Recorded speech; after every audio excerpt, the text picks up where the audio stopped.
The revolution of choosing yourself. Welcome, everyone. Today, I'm going to share something that might just change the way you think about your life forever. But before I dive in, I want to acknowledge the remarkable woman whose insights form the foundation of this talk, Sophia Jess. For those who don't know her, Sophia Jess is nothing short of revolutionary. Her work in empowering women to reclaim their narratives has literally transformed thousands of lives across continents. She walks into rooms where women have been told to make themselves small and helps them stand tall again. She enters spaces where voices have been silenced and creates symphonies of truth telling. What makes her extraordinary isn't just her brilliance, though that's undeniable, but her radical commitment to showing up fully human, gloriously imperfect, and unapologetically herself in a world that profits from women's self doubt. Have you ever noticed how we're all walking around with invisible permission slips? Little mental notes we're waiting to have signed before we can fully step into who we're meant to be. I used to think freedom was something granted to you, something bestowed upon you when you'd finally proven yourself worthy enough, smart enough, resilient enough. But what I've learned from Sophia Jess is that freedom isn't given, it's claimed. The most revolutionary act you'll ever commit isn't storming a building or leading a protest, it's the quiet, fierce decision to choose yourself when the whole world has taught you that your value lies in choosing everyone else first. Let that sink in for a moment. The revolution begins the day you stop asking for permission to exist fully in your own life. During my conversation with Sophia, she shared something that stopped me in my tracks. The moment you realize no one is coming to save you is both the most terrifying and the most liberating moment of your life. Because that's when you understand that the power was always yours. This isn't about selfishness, it's about sovereignty. And there's a profound difference. When I interviewed Sophia about transformative journeys, three powerful truths emerged that I am honored to share with you today. First, you are not defined by your past. You are defined by the choices you make today and every day after. No matter what has happened to you, your power lies in choosing who you want to become. With grit, grace, love, truth, and unapologetic courage. Second, healing isn't about erasing or ignoring pain. It's about facing it honestly and refusing to let it control your future. True strength is found in vulnerability, allowing yourself to be both soft and strong, open yet protected by healthy boundaries. And third, perhaps most revolutionary of all, choosing yourself doesn't require permission from anyone. Not your parents, not your partner, not society. The moment you stop waiting for others' approval and decide to do right by yourself is when transformation truly begins. As Sister Audre Lorde reminded us, caring for myself is not self indulgence, it is self preservation, and that is an act of political warfare. In a world that profits from your self doubt, liking yourself is indeed a rebellious act. Let me share some remarkable stories that illustrate these principles in action. Stories Sophia highlighted during our conversation that demonstrate what happens when women refuse to be defined by circumstances and instead author their own narratives. Consider Sophia Amoruso, whose journey began with homelessness and instability. She wasn't born into privilege or opportunity. At one point, she was dumpster diving for food and sleeping wherever she could find shelter. Society had written a script for her, one of continued struggle and limitation. But Amoruso tore up that script. At 22, she channeled her creativity into founding Nasty Gal Vintage on eBay, styling vintage clothing in ways that resonated deeply with young women seeking empowerment. She didn't just sell clothes, she sold possibility. She sold the vision of who you could become if you dared to define yourself. What happened next defies all odds. Her company grew from $223,000 in revenue in 2008 to nearly $23 million just 3 years later, eventually reaching over $100 million at its peak. From homelessness to securing $60 million in venture capital funding, all while maintaining her authentic vision. The magic wasn't in the metrics, though, it was in the message. Circumstances don't define us, our choices do. Then there's Sophia Prater, who carved out a unique space in the male dominated tech world by creating object oriented UX, an innovative design methodology now used globally.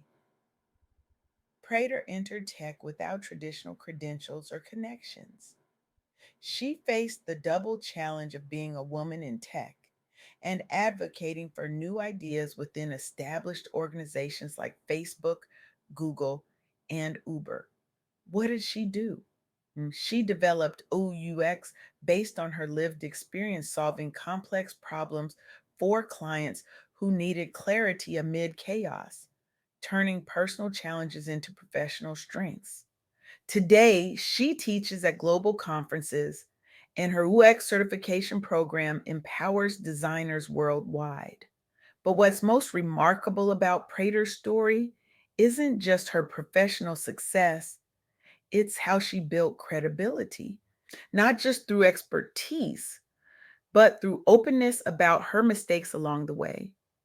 She showed that vulnerability can coexist with authority, that softness enhances strength rather than diminishes it. As Sophia Jess emphasized in our interview, the world doesn't need more perfect people, it needs more whole people. People brave enough to show their scars alongside their strengths. And then there's Sophia Raskoff, who at just 16 years old launched Recon Food, a social media app centered around food culture that quickly gained traction among Gen Z users seeking authentic community. As one of the youngest Black founders entering Silicon Valley's competitive landscape, dominated largely by older white men, Raskoff had to overcome biases regarding her age, race, and gender, all while balancing high school responsibilities. Did she shrink herself to fit into the tech world's narrow expectations? No, she leaned into what made her different, involving family traditions in her product development and marketing strategy, building an authentic narrative people could relate to across cultures. The result? Early adoption success and press coverage, thanks largely to her transparency and willingness to speak candidly about both triumphs and failures. Raskoff proves that healing generational wounds means rewriting rules, not waiting for permission to embrace your full identity and potential, regardless of the statistics stacked against you. These stories share a common thread: the courage to choose yourself, even when, especially when, the world tells you that you shouldn't. But let's be honest, this isn't easy work. Choosing yourself can feel selfish when you've been conditioned to put everyone else first. It can feel arrogant when you've been taught to minimize your light. It can feel terrifying when you've built your identity around being needed by others. As Sophia told me, the hardest part isn't making the decision to choose yourself, it's continuing to choose yourself every day after that, especially on the days when doubt creeps in and old patterns beckon. I want to acknowledge something important here. Choosing yourself looks different depending on your context and circumstances. For some, it might mean leaving a toxic relationship. For others, it might mean staying in a challenging situation, but changing how you show up within it. For others, still, it might mean pursuing a dream that everyone else calls impractical. There's no one size fits all revolution. Your liberation will look different from mine, and that's exactly as it should be. What matters is that you recognize the difference between choices made from love and choices made from fear, between boundaries set from self respect and walls built from self protection, between the voice of your intuition and the voice of your conditioning. As Maya Angelou wisely said, when you know better, you do better.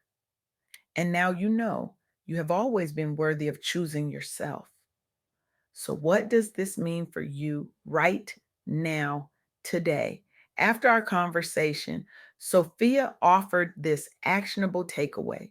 Choose one area where you've been waiting for someone else's validation or holding back because of fear rooted in past pain, and take a bold step toward honoring yourself, whether that's setting a boundary without apology or pursuing something you've put off because they said no. Let this be your revolution in action starting now. Maybe it's finally launching that business idea that's been percolating in your mind for years. Maybe it's having that difficult conversation you've been avoiding. Maybe it's simply allowing yourself to rest without guilt when your body and spirit are crying out for restoration. Whatever it is, do it knowing that your choice creates ripples. When you choose yourself, you give others permission to do the same.